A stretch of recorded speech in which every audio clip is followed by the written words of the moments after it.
আসসালামু আলাইকুম। আমি মোহাম্মদ রকিবুল আমিন আপনাদের কাছে এই মুহূর্তে উপস্থিত হয়েছি। গতকালকের ফেনীর যে বন্যা, সেই বন্যা নিয়ে আমি কিছু অভিজ্ঞতা আপনাদের সাথে শেয়ার করতে চাই।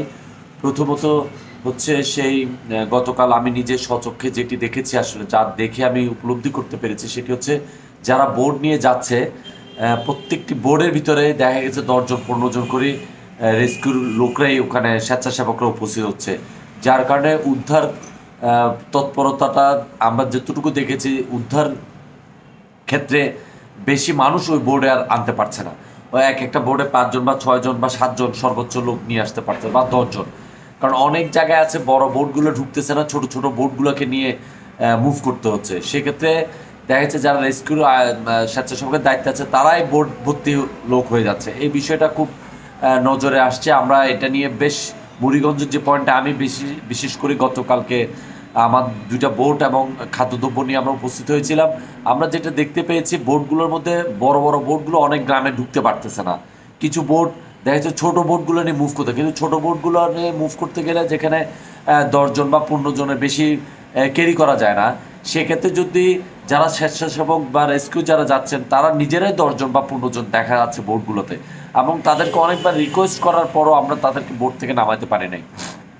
কারণ তারা আসলে উদ্ধারের জন্য আসছে, একটা টিম নিয়ে আসছে। তারা কেউ টিম ভেঙে খণ্ড বিখণ্ড হতে চাচ্ছে না, বা কেউ কাউকে দেখা যাচ্ছে স্যাক্রিফাইস মেন্টালিটিটা দেখা যায়নি।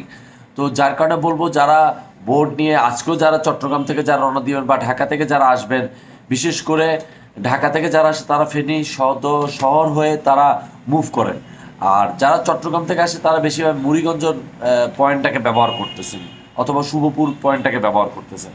আমি অনুরোধ করব, বোর্ড নিয়ে যারা আসতেছেন, বোর্ড নিয়ে যারা কাজ করবেন, তাদের অনুরোধ করব বোর্ডের ভিতরে সর্বোচ্চ 4 জন, 3 জন থেকে 4 জনের বেশি বোর্ডের লোক রাখবেন না, যেন উদ্ধার তৎপরতা করতে গিয়ে উদ্ধার যারা হবে সেখানে লোক সংখ্যাটা যেন বেশি হয়। এটা একটা খুব মূল্যবান পয়েন্ট। আরেকটা দ্বিতীয়ত পয়েন্ট হচ্ছে যে যারা খাদ্যদ্রব্য নিয়ে যাচ্ছে, আসলে আমরা দেখতে পেয়েছি ফেনী শহর থেকে বা ফেনীর বিভিন্ন পয়েন্ট থেকে লোকরা চলে আসতে চাচ্ছে শহরের ভিতর। তাদেরকে উদ্ধার করার জন্য চারা বলতে ওখানে থাকবে না, থাকার পরিবেশটা আসলে, কারণ বাথরুম জানেন, মহিলা, বাচ্চা কাচ্চা, শিশু অনেক অবস্থা আছে সেখানে। বাচ্চাদেরকে নিয়ে যে থাকবে সেই পরিবেশটা আসলে নেই। তারা খাদ্যদ্রব্য থেকে বেশ বলতে যে আমাদেরকে নিয়ে যান, আমাদেরকে নিয়ে যান, এই মেসেজটা তারা বারবার দিচ্ছে। যার কারণে একটা স্পটে দেখা যাচ্ছে 4-5 বার বোট যেতে হচ্ছে। 4-5 বার বোট যাওয়ার কারণে বোর্ডের যে ম্যানেজমেন্টটা, সেই ম্যানেজমেন্টটা সুন্দর করে হচ্ছে না। আমরা এটা দেখতে পাচ্ছি, কারণ ওখানে ঊর্ধ্বতম কোনো কর্তৃপক্ষ না থাকার কারণে বা নির্দিষ্ট করে কারোর দায়িত্ব না থাকার কারণে যে যার মতো করে এই অব্যবস্থাপনাটা আমাদের চোখে পড়েছে। তাই সুতরাং বলবো, খাদ্যদ্রব্য থেকে আসলে যারা শুকনো খাবার নিয়ে যাচ্ছেন ঠিক আছে। যারা ওখানে অনেক আশ্রয়কেন্দ্র আছে বা স্কুল আছে, কলেজ আছে, সেগুলোতে তারা দান করতে পারবেন। কিন্তু পাশাপাশি প্রত্যন্ত অঞ্চলের যে গ্রামগুলো আছে, সেই গ্রাম থেকে কিন্তু সাহায্য যারা সাহায্যের জন্য যারা রিকোয়েস্ট করছেন তাদেরকে উদ্ধার করে নিয়ে আসতে হবে। সেই জন্য বোটে লোক সংখ্যা কম থাকবেন, বোটের ভিতরে সর্বোচ্চ 3 থেকে 4 জন লোক থাকবেন, যেন উদ্ধার করতে গিয়ে বেশি মানুষ নিয়ে আনা যায়।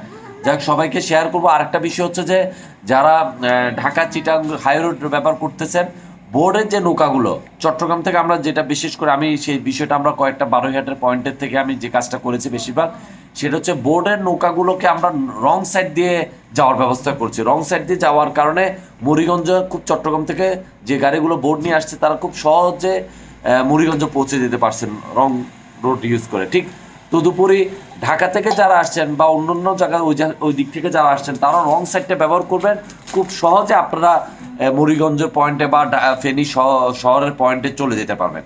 তো বিশেষ করে আমি সবাইকে অনুরোধ করবো, আবারও বোর্ডের মধ্যে কম সংখ্যক লোক থাকবেন। খাদ্যদ্রব্য যারা আয়োজন করছেন তারা তো খাদ্যদ্রব্য নিয়ে যাবেনই, কিন্তু বিশেষ করে বোর্ডে বেশি করে লোক আনার জন্য এটা বেশি নজর দিবে। আর খাদ্যদ্রব্য বা বোর্ডের গাড়ি রং সাইড দিয়ে ট্রেনে চলে আসার চেষ্টা করবেন। ধন্যবাদ সবাইকে।